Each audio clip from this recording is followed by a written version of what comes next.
Well, hello there, motherfuckers, and welcome to your Raw review. And before I begin, I promised I would do this at the start of the review. I want to thank everybody for helping me get to 6K finally. It's been a long, arduous road to get there. YouTube has made sure on the number of occasions that didn't happen. The sub count is up, is down.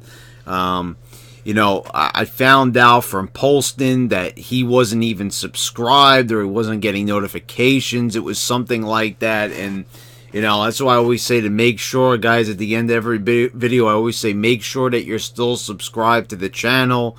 If one day, this channel is always consistent. You're always going to get at least a few videos a week. I never go away for a long time at all. So, if you're not seeing my videos and your subscription fee, then at least come to the channel, see what's going on. Because the chances are, with my level of consistency, if you're not seeing my videos, something is wrong with YouTube. So I want to thank everybody for making that possible. And I hope that we can make it to 7K pretty soon.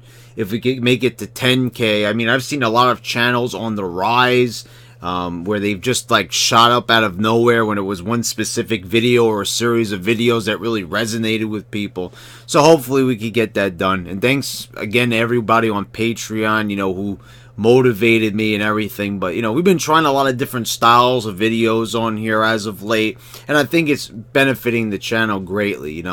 That way, if people don't like wrestling, there's video game reviews for them. There's reviews on SJWs. We do a number of topics on here. So, if you're new to the channel, you're going to find something that you like. I pretty much guarantee it. The channel is finally shaping up the way that I've kind of always envisioned it to be. I'm very happy with the way things are going. So I'd say 2018 was pretty much a success year for this channel. So anyway, let's get into the Raw review. Enough with the pleasantries. So, we had Crown Jewel. I didn't watch Crown Jewel, as I said. If people might have been getting it a bit confused, I didn't watch Crown Jewel. That was a reaction vid that I did. I pretty much read the results from Wade Keller, and I pretty much just assumed the position and just, ranted based on that, on what I heard, And it seemed like I missed a really piece of shit show. Based on all the comments, nobody said that the show was good. Nobody said that it was anything that I really missed out on. So, and like I said, I didn't even care if I missed out on something huge. I already knew with the stigma attached to this show that, just the way how things usually work themselves out, that there was no way that this was going to be a good show. It wasn't in the cards for them. With so much negativity surrounding it, you just kind of knew that it was just going to be a giant flop. Their hearts weren't in it. I mean, when you're not even saying what the show is, and they went one step further tonight. They wouldn't even say Crown Jewel. So, I mean, which doesn't make any sense because it's on the network, but they're giving it like the Chris Benoit treatment. Like I said, if this is how they're going to do it, I mean, they have future Saudi Arabia shows coming up, so are they just never going to mention the name of the country? And don't the people in Saudi Arabia kind of feel like, why are they not saying the name of the country? Don't they find that to be a bit odd? Like, how come they're not saying anything in regards to that? You came to the country, but you're like, you're just conveniently leaving the name out of not only the name of the country now, but the name of the event itself, which is, I think, a little bit, not just a little bit, but a lot ridiculous, very ridiculous, especially when it was already ridiculous that you weren't even saying where you were going. Like I said, if you're ashamed, why even bother to go in the first place? This was also a very weird opening to this show, by the way. Baron Corbin came out, said he was naming himself the team captain, but he would not be competing on the team. He announced that Dolph Ziggler and Drew McIntyre were going to be members of the roster, and including Braun Strowman. Kurt Angle said that he wants a chance of being on the team and to be the captain. And Corbin says if he could beat him, that he'll be the captain, no problem. They also talked about the women's match that's going to happen, and Alexa Bliss was named the team captain, but she's not going to be on the team. And then they kind of did some weird thing where I don't know if I missed something here, but then like Alexa Bliss started announcing the match between the Riot Squad and Natalya and Sasha and Bayley. It's like she was wearing like a blazer, kind of almost like she was Corbin's assistant, but they didn't announce that. They said that all she was a team captain for Survivor Series. How does that give her the authority to make matches, unless she was just announcing it for the hell of it? But even if that was the case, why would she be announcing that match when she's not even like allies with anybody in that match? I was like, what did I miss here? Can anybody let me know in the comments, or it was just assumed or something like that? Just because like Corbin and her are team captains. I mean, that would be an interesting role, I think, for her while she recovers from her injury, to maybe make her some sort of, you know, assistant. Anyway, Braun Strowman interrupts. He comes out, chases Corbin out. Corbin had cost him the title at Crown Jewel. They didn't really get into a whole lot of specifics about it. They were really like, it's like they did follow up to Crown Jewel. I'll give them that. But it's like they were really dancing around this event. It's like they were trying to save themselves. Like, look, guys, everyone said for you to not do the event. You shouldn't go do the event. It's gonna be a shitty move. It's gonna be a shitty look on you, especially all the PR that you've worked on over the years of being PG. And I've done so many rants on this. It's getting really tiresome repeating it. But, you know, you worked so hard on that. And you wanted to go ahead and go anyway. And now you're going to do damage control. Usually damage control is when you make a mistake and you do it like by accident, like spur of the moment accidents. I've never seen a company or somebody actually, you know, be forewarned about what they're going to do is bad or something very unpopular. And they go ahead and do it anyway. And then they do damage control after they've done it. I mean, there's no other company in the world, I think, that has done something like that. It can only happen to a company like WWE and a company run by Vince McMahon. I think those are the only types of people that would be capable of getting themselves in such an oddball situation.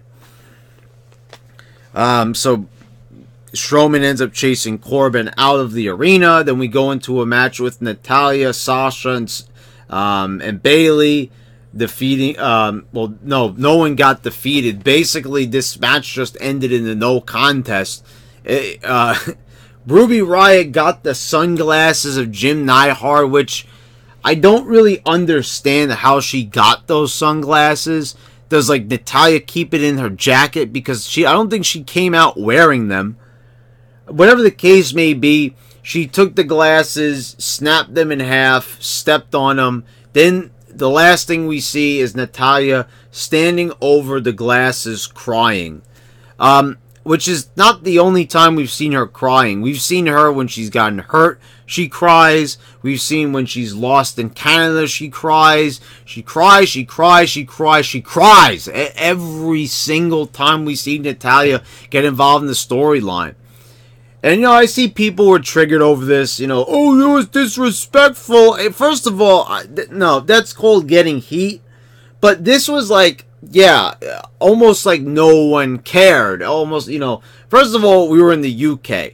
If I didn't mention that at the top of the show. Does it really matter, really?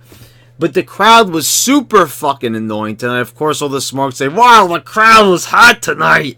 No, they weren't. If anything, they were hotly annoying.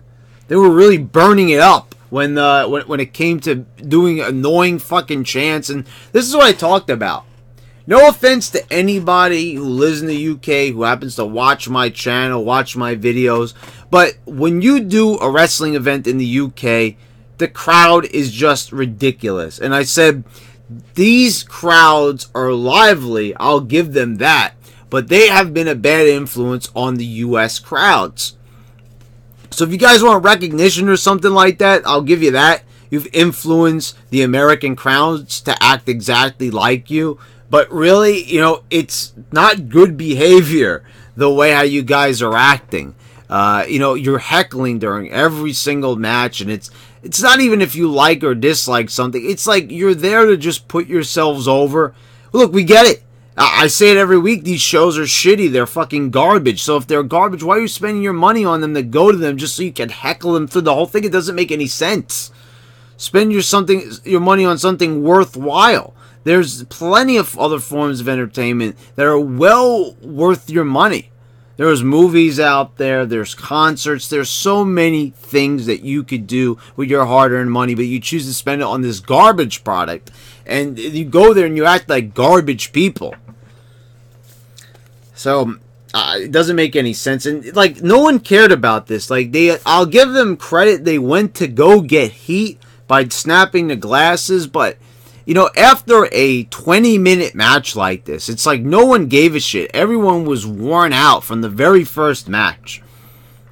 And not only that, but how many times are you going to put this match on?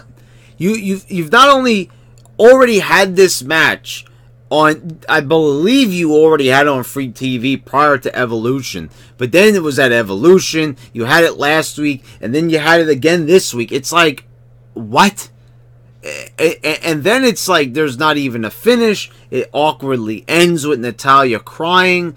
I mean, I don't know what it is. You want this girl, she farts, she cries, she does it all. You know, if you're trying to acknowledge that this is Neidhart's daughter, don't you think that maybe she should be angry and maybe not cry since she was the daughter of somebody so tough? So this is what I've always said. And I said the same thing with Ronda Rousey, and I said it with so many others like Nia Jax. If you're trying to make like the women are equal to the men, they have their own pay-per-view, they're empowered. We're going to talk about something called Girl Up in a little bit. That is their newest charity. You know, you probably don't want to make these girls super emotional and really show like how different they are than the men. I mean, the thing is, okay, credit to them for playing up, you know, that women are more emotional, but I'm pretty sure that women don't want to see that or hear that about themselves, that they're super emotional. But you're going ahead and you're putting that out there. I mean, I'm saying this is like, I would say it's suicide, but they're going to go ahead and they're going to, you know, do this anyway. The people are going to be watching this regardless of what they do. Like I said, it's a niche audience. Whether or not they make the women empowering or crybabies, I don't really think it matters at the end of the day. It's not going to draw anything. I'm telling you, it's even the thing like back in the day. Women's wrestling does not draw. It doesn't. The only time it was a draw is when they're going to do a bra and panties match or a swimsuit competition. You would see back in the day, like during the Ruthless Aggression era, when they would do quite a bit of that. You would see that how drastic the ratings would go up. So whether they want to admit it or not, that type of politically incorrect entertainment, that's what sells. This doesn't. No one cares about a 17-minute match and then at the end of it, a girl starts crying emotionally. It's not this is not a hot seller right here. This is not something that's going to make people buy tickets. It's not going to make you want to buy a Natalya t-shirt. All it's going to want to make you do is turn off the channel and see what's going on the NFL or some other show on TV. Apollo Crews defeated Jinder Mahal. I mean, at this stage in the game, it's like, look what happened here. They had Apollo come out, beat up on Elias, then they did a complete 180 and had Elias, you know, kick Apollo Crews' ass, go over, turn face. Then they had Dolph Ziggler beat him last week. Now we're here again, and here Apollo is going over a former champion. And again, the announcers are talking about Jinder doesn't have the same level of aggression. Maybe because you gave him the whole Wusa or Chanti gimmick or whatever the fuck you're calling it. Maybe that's why he's not ruthless, because that's the character you gave to him. So, you know, now he has to play the role of being less aggressive. So, and you're going to have him lose, like, and you could hear a pin drop when Apollo won. winning with some moonsault, and like that was it, like in fucking 3 minutes.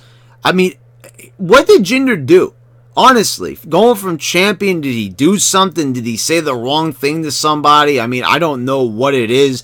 Did he eat somebody's sandwich out of the fucking fridge? I mean, you got me there. I don't know why he's just being treated like a dog, basically. I mean, and Apollo Crews, like, first of all, I don't know where Titus O'Neil is. I don't know where that guy is. Maybe one of you guys know, is he injured? Is he embarking on some type of ambassador campaign somewhere? You know, I don't know what the case is with him, but like this was something random. It's like he's not over. Also, when you had Apollo go out to Elias, you had him openly admit, I'm not funny, I'm not good on the mic, but I get it done in the ring. I mean, you're already signing that guy's death warrant when it comes to his career. You're already telling him that you're not going to go places. You don't have charisma. You know, you're going to be dead in the water. And, you know, it's only a matter of time before they give up on Apollo and just move on to something else. Seth Rollins cut a promo, you know, talking about the whole deal with Brock Lesnar winning the title and everything, you know, it being a slap in the face, how Corbin helped him win after everything Roman did to try to get it off of him. Corbin said that he's going to defend the tag titles tonight, which brings out AOP. AOP basically decimate Rollins. They win the tag titles. Yay. I mean, I talked about this months ago. When AOP came onto the scene, they fucked around. Well, they had them fight against jobbers, then they got into a way too long feud with, well, coincidentally, Apollo Crews and Titus O'Neil. They even lost a few times. I even remember one specific time when Apollo Crews rolled one of these guys up in a schoolboy and got the win. So, after they finished with that messy feud, and then they decided, let's just put him back to fighting jobbers again. Then, I don't know, then they gave a win to Bobby Roode and Chad Gable. What was that, like last week or something?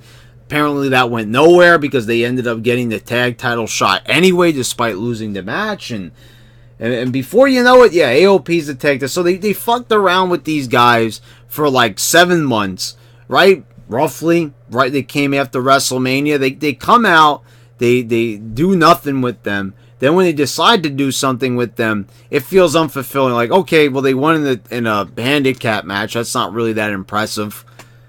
This brings out Dean Ambrose. Dean finally gets on the mic and says, you want to know why I did what I did? And then he doesn't answer. He shakes his head. Then he beats up Rollins some more. You want to know why he did what he did? Well, I guess Dean Ambrose will tell you whenever the writers fucking figure it out. And that's the only reason why he didn't answer here. Why they didn't have any promo for Dean Ambrose last week. The fact of the matter is that they don't know. They don't know what to have Dean say here. So they're buying time by doing this little cutesy, I'm not saying anything type of gimmick. Okay, so you know, you're going to probably play this up for a few more weeks and watch. His reasoning is going to sound ridiculous. It's going to be like, you know, whatever. We can't think of anything. Just have him say this. It's going to be, just watch for it. When he gives the reason, you're going to be saying like, what the fuck? Kind of like now. But, you know, it's like, we all know that that's a cover-up. They don't know what to have him say, so they're going to have him bide his time until, you know, whenever they figure out what it is. Elias and Ziggler, they cut some promos. Elias sang a little bit. Then he defeated Dolph Ziggler in a singles match. So, you know, decent, I suppose. But, like, where did Elias go from last week to this week? There was no involvement with him and Corbin. Nothing of the sort. So, it's like, where are they going with Elias? Like, you just had the face turn for Elias, and already we're spinning our wheels. It's like, doesn't anybody notice with these wrestlers, like, they, from one week to another, sometimes people don't seem like they progress at all. What did Elias accomplish this week other than insulting Ziggler and beating him in a match? I mean, this is really what he needed? Another feud? After all these fulfilling feuds, you know, the one with Strowman, the one with Bobby Roode, I mean, these really went someplace, right? Well, again, it's the same deal. Go nowhere. No one progresses from week to week. This is what I mean when I say these shows are uneventful. This is pretty much nothing is happening on this show. People spinning their wheels. They get to do a little something with somebody one week, work a match, cut a promo, but you never feel like they're going anywhere. He doesn't have a goal. He's not setting his sights on any title. Ronda Rousey came out to cut a promo, and this was a pretty solid promo. I'll tell you something. When they really have Rousey focus, she really could cut a good promo. The only thing is how she's talking about how she's the baddest bitch on the planet and all this, and she's, you know, acting all tough. But the only thing is what I don't like is that she's putting over Becky a little bit too much. You know, oh, Becky, she's really good and really cool and all that, and you know, people are Becky. You know, like the crowd's like a bunch of chimps. You know, the chimps with the cymbals. You know, it's just like, you know, clapping on command. There's a bunch of goofballs. So, you know, Rousey cuts this promo, and it's like, again, you're making her out like, okay, she's a badass and she sounds good here. So please stop having her smile every week. Stop having her get emotional. When the Bellas turned on her, she looked like she was about to cry. Thank God she didn't cry at the level of a Natalya, but you know, Becky's not here once again because, oh, it's brand versus brand. She can't be there because she's on SmackDown. This is so ridiculous. This brings out Nia Jax, you know, and she says that, you know, she wishes her luck, and then says that, you know, she's going to be the first in line to face her for the title when she gets through with Becky. And one thing, like I said, again, and I didn't really notice it as much, but, you know, she's like, well, Ronda, you know, once again, sounding like somebody on the line at fucking Starbucks. She sounds like a White Valley girl. I mean, she sounds exactly like the Bellas. She sounds like Alexa Bliss. She sounds like one of these girls when you look at her, and she's a monster. This woman's huge, and, you know, and just kind of having her, you know, do the whole, you know, like, I'm so pretty, you know, type of gimmick. I'm the girly girl. It doesn't fit her. She's a monster, and, you know, and the theme song says it. I'm not like most girls. Well, apparently she sounds like most girls because, you know, they're really having her come out there and really do the Starbucks voice. I mean, like, you know, well, Ronda, just, I mean, they got to tell her, like, she's got to kind of toughen up. Like, she wasn't really doing that this much. Like, a couple of months ago, she wasn't talking like this. So then we have Ember Moon come out, and we're going to have another Ember Moon match with her, and she beats Ember Moon.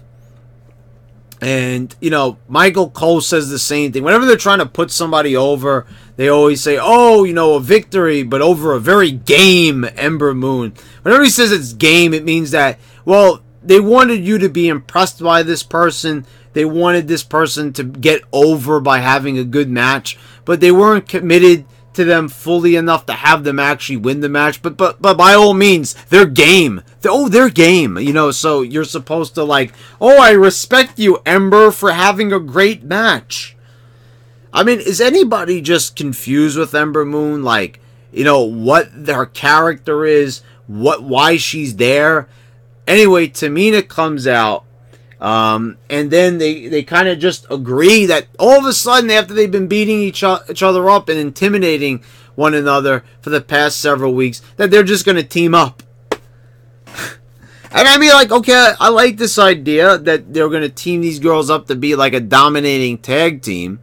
And it's a little bit refreshing after seeing the Riot Squad and Bayley and Sasha 1,000 fucking times. But I mean, I'd rather much see them go at it. You know, this would be a great feud over, like, the women's title.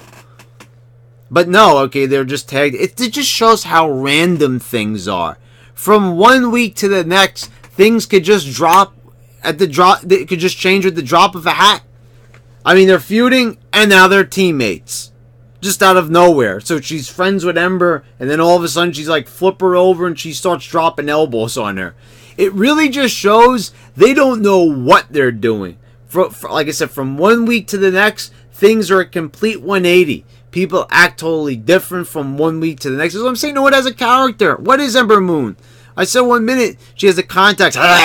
She's doing this with the tongue. She's a violent beast. She's the warrior goddess. And then she's, oh, hey, Nia, let's have a friendly match. I mean, I had lightning in a bottle.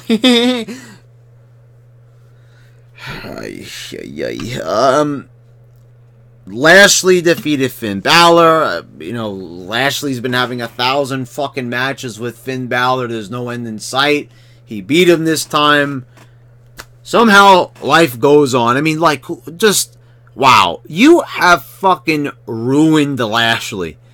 I don't know how you do that. You put him over Roman Reigns, and I say it week after week when they show him because it bears repeating. You are committed enough to this guy that you will give him a full-fledged victory over Roman Reigns. But you will not be committed enough to have him consistently, be of worth. I mean, like, honestly, like, when he got rolled up a few weeks ago by Finn Balor, I'm left scratching my head saying, why? What was the purpose of that? Why would you have this guy just beat him out of nowhere when, you're trying to establish him as a monster? And Lio Rush is, like I said, he didn't shout during his matches. He got that out of the way at the beginning of the match, apparently. But, so that was definitely a much-needed improvement. We don't have to hear that goofball yelling all over the mic. And people tell me he's amazing in 205 Live. Well, I'm sorry, I don't watch 205 Live, so I'll probably never get to experience the wonders that are Lio Rush. And speaking of 205 Live, they had some random promo with the Revival. We're going to send the Lucha House Party back to 205 Live. That's fine with me. You'll get no arguments out of there. But, like, what is the deal with the Revival? Like, honestly, is there a purpose for them being here? They're a tag team that's lost almost every single match that they've had. So I don't care about a Lucha House Party. I don't care about the Revival. I don't think anybody does. And finally, we need to talk about this. We have the match, and, Braun was chasing Balor all over the arena, which was slightly entertaining. It showed some continuity. They would cut back to, I think I was saying Balor. I mean Corbin. Corbin couldn't wrestle the match. So Baron Corbin basically, he fled from the arena and gave his spot to Drew McIntyre to face Kurt Angle. And guys, if you want to see more of me, I go over onto the WWE YouTube page and I post comments on there.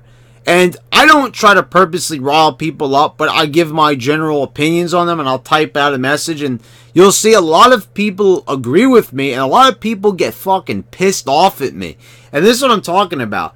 Luckily, I don't get a lot of trolls anymore in the comments, but if you go to the WWE YouTube page and you post a comment and it's anything criticizing, or even if it's not criticizing, guys, go look at that promo where Kurt Angle said that The Miz's greatest moment was this year. This was his best year. And I posted, I says, how could that be The Miz's best year? Obviously, 2011 was The Miz's best year because he was a world champion. He shared the ring with The Rock. He wrestled The Rock. He had numerous matches against John Cena. He was at the top of the card. So without a doubt, when you're at the top of the card, when you're main eventing, when you're the WWE champion, that is undoubtedly your best year, bar none. It doesn't matter, but regardless, people argue with me and said I didn't know anything about wrestling. They said The Miz was cutting better promos this year.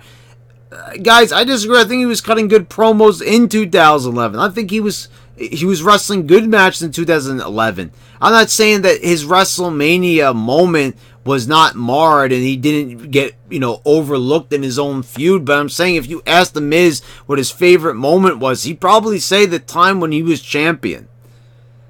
So apparently not, but I got really upset when I saw this match. Was it a good match? Well, yeah, it was a well-wrestled match, if anything. So McIntyre hits the angle slam on Drew, and I thought like this match was going to end when Drew grabbed Angle by the face and then Angle flipped him in the ankle lock. I was like, okay, they're going to show like that the young guy got too cocky and he lost. Okay, I could see that version of the story.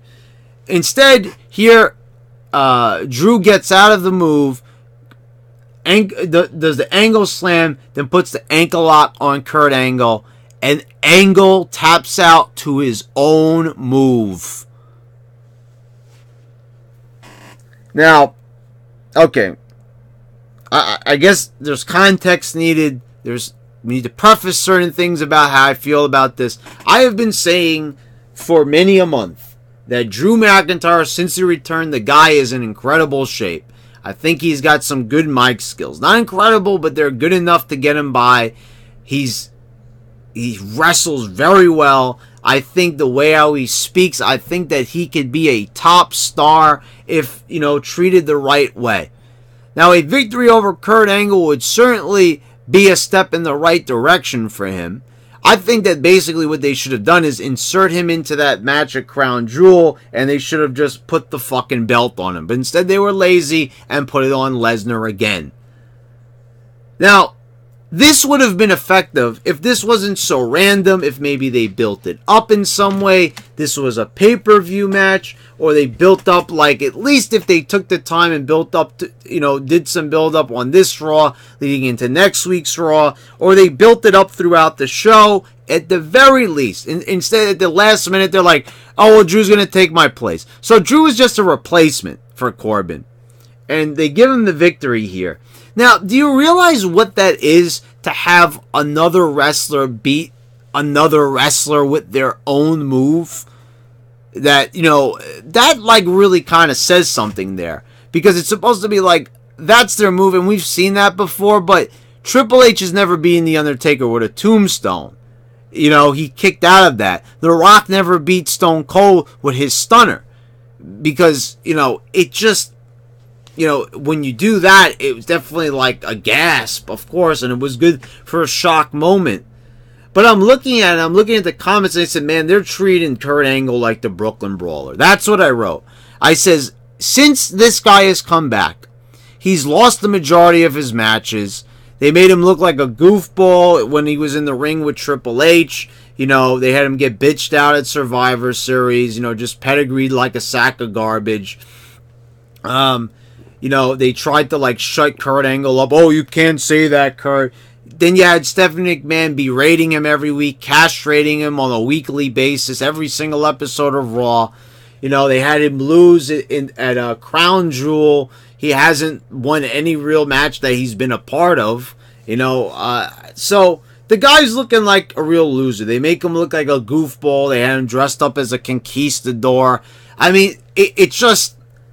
Since Kurt Angle's been back, I understand that the guy just wants to collect a paycheck. He even said that when he was being interviewed by Vince Russo. Look, he's just, he just wants to support his family. He just basically wants to, just make money and just generally be happy. So I can respect that. He just wants a paycheck at the end of the day. He enjoys being there, but treat the guy with a little bit of respect. He is a WWE legend.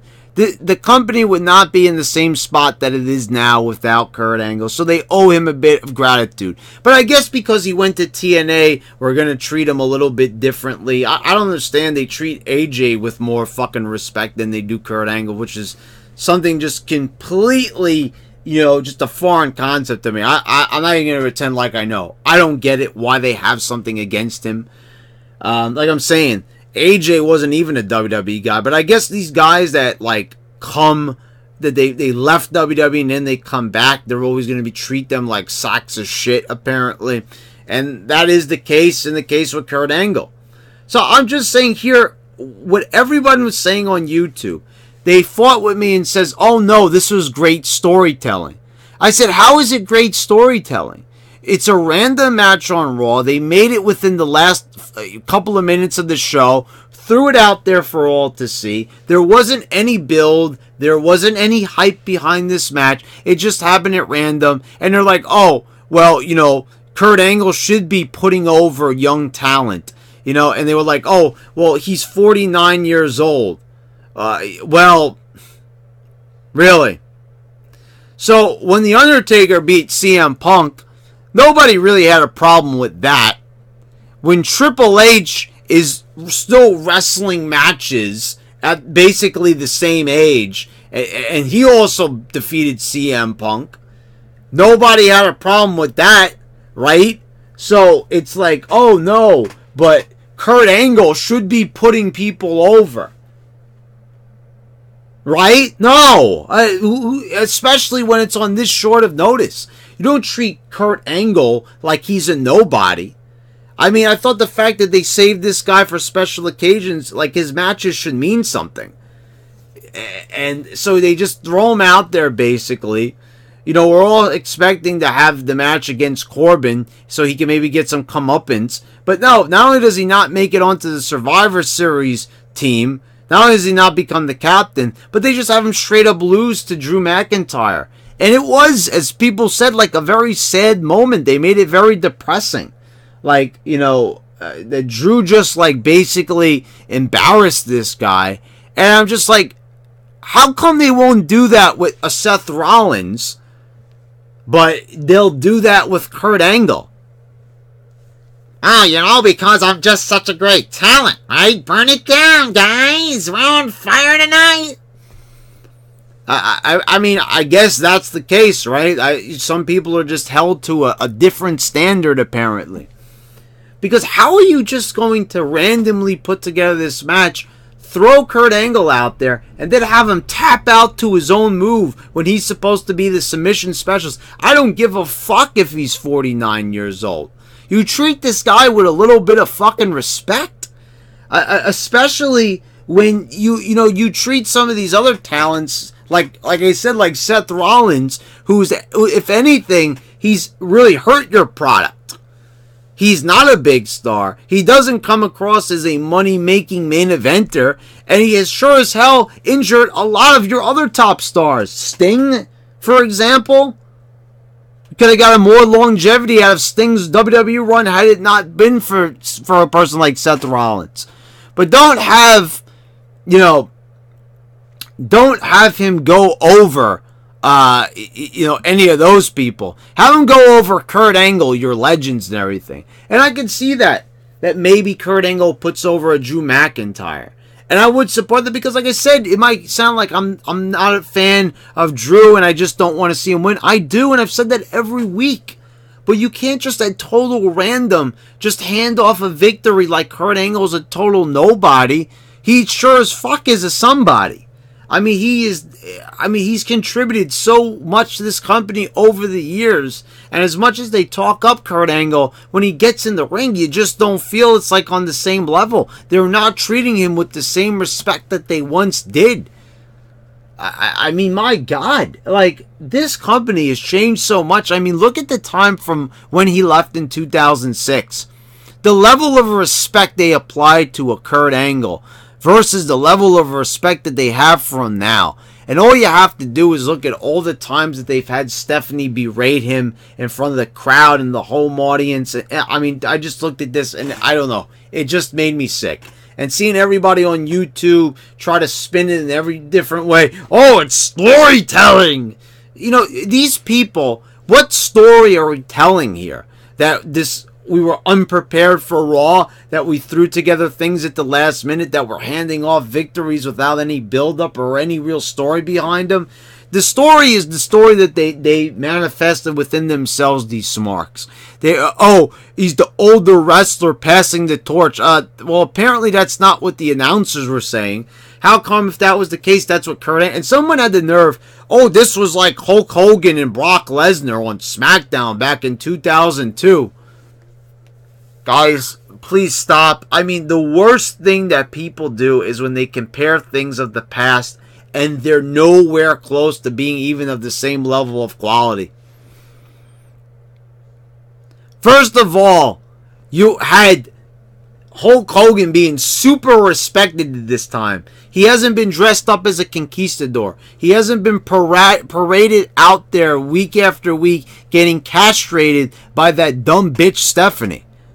No, Hulk Hogan was a WWE champion that very same year in prominent feuds with The Undertaker, with The Rock. He was having big moments. So they brought in Brock Lesnar and they had a great match where at the end, Hogan did not even tap out. That's the other thing.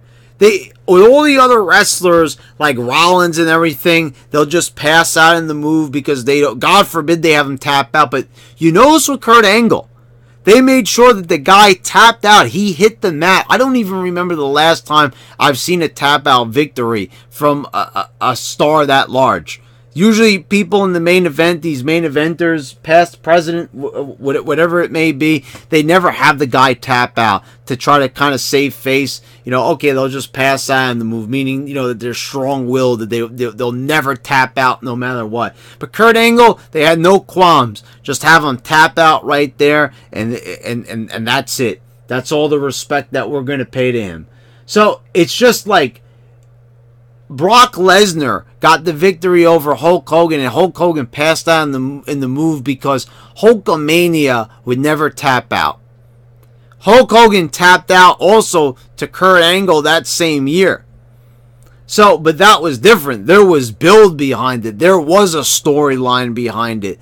You know, so when it came to it, you were like, okay, well, Kurt Angle's just the better man on that night. And Kurt Angle's a great wrestler. And his ankle lock was put over to the level that when Hogan tapped out, you believed that move was deadly. So that was the story. That made sense. This didn't. This was fucking garbage. Garbage. Trash. Dreg. It was guano. It was poopy. It was shit. It was crap. It was horrible. I did not like it one bit. And I think if you like it, you know, whatever, more power to you, but I think you need to reassess the situation and see where I'm coming from. I don't think that this was a good idea. I think that this was poorly executed. It made Kurt Angle look weak. And at the end of the day, I don't really think it's done enough for Drew McIntyre, because up to a few weeks ago, Drew McIntyre was just a tag champion. So there's no story here. There's no reason for doing what they did. They're probably not even going to follow up with it in a very... I mean, for God's sakes, they barely even... they didn't even follow up with Ambrose and Seth Rollins in an effective way. So you really think that they're going to do marvels with this? But there you go, guys. There's your Raw review. What a flaming pile of shit. This company continues. I mean, guys, without a doubt, you want to talk about 1995. I will take 1995 over 2018 any day of the year, any day out of the week, any minute out of the day. This is complete horrible shit. This is undoubtedly one of the worst years I have ever seen in WWE. They are falling apart. McMahon doesn't care. Then you take a look at the whole Crown Jewel debacle, all the injuries, all, you know, people vacating titles and everything of the like, you know, Brock Lesnar not appearing. It's just, the whole year has been a disaster. This has been the shits. It's been a horrible fucking year for them. And rightfully so. Rightfully so. Because they've had opportunity after opportunity to have a hot angle, to have a big moment, to put stars over, and they passed up on all those opportunities, either due to personal reasons that were totally selfish, or just that the fact that they're completely incompetent. But whatever the case may be, please make sure that you hit the thumbs up on this video. Or if you hated it, hit the thumbs down. Doesn't matter, as long as you're reacting and watching the video in some way so others could watch it as well and enjoy it. Please subscribe if you haven't already. And if you were subscribed, please make sure that you're still subscribed to this channel. Click the bell so you get all the notifications when I post all my new videos. And check out some of the videos I have posted here. Guys, once again, thank you for 6K. Thank you for watching. And this has been your YWC Champ. And I'm signing out.